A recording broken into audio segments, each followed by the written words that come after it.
event ဒီခုနတောင်7တောင်ပြီးစီရတယ်ငါလိုက်မိချက်စောင်းနေပြီတလား event ဒီမှာ2တောင်ပဲ Hello guys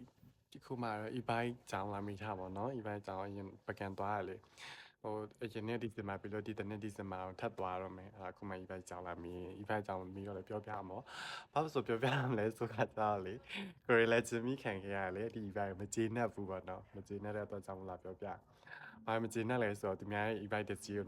2000ခွဲလောက်နဲ့ငားနေရတဲ့ချိန်မှာနော်အဲ့2000ခွဲကလိုဝန်ဆောင်မှုပါလဲဆိုတော့မနက်6နာရီကနေည7နာရီထိရတယ်ညစီတွေပါလဲလို့ရငါတို့ငားတဲ့ event က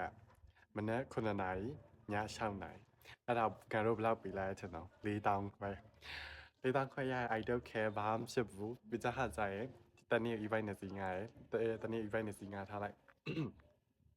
เป็นยังไงอะไรงานยังไงอ่ะงานยังไงค่ะจะเราไปแล้วเนี่ยสีสุดกูตังไม่ท่าไรแต่เยากูตังปฐมาแต่ยันเนี่ยเราชอบปีเดียวน้าวิทยาค่ะจะไม่ชอบปีแล้วอันนี้อีไวโฟนเนี่ยเดี๋ยวนาเต็งมีบากงมานาเต็งจอบว่าเราแบบกงมาตัวเนี้ยอีไวจะสีงานไปดูปัตตานงานใช่ไหมงานอีไวงานเลยคนนายงานเลยพิจารณาจะเช่าไหนค่ะจะเปลี่ยนปีอะไรงานสีกูไปเลยไม่มีหอเดียวนี่แหละเช่าตัวอะไรตัวพิจารณามาညစီမှာစားပြီးခါကျဟိုတဝေးတက်လိုက်ရင်လည်းပြန်ရတယ်ကျေးဇူးများတင်ပါတယ်လို့အားကြောင့်မို့လဲနောက်ခါပကံသွားမယ်ဆိုရင် no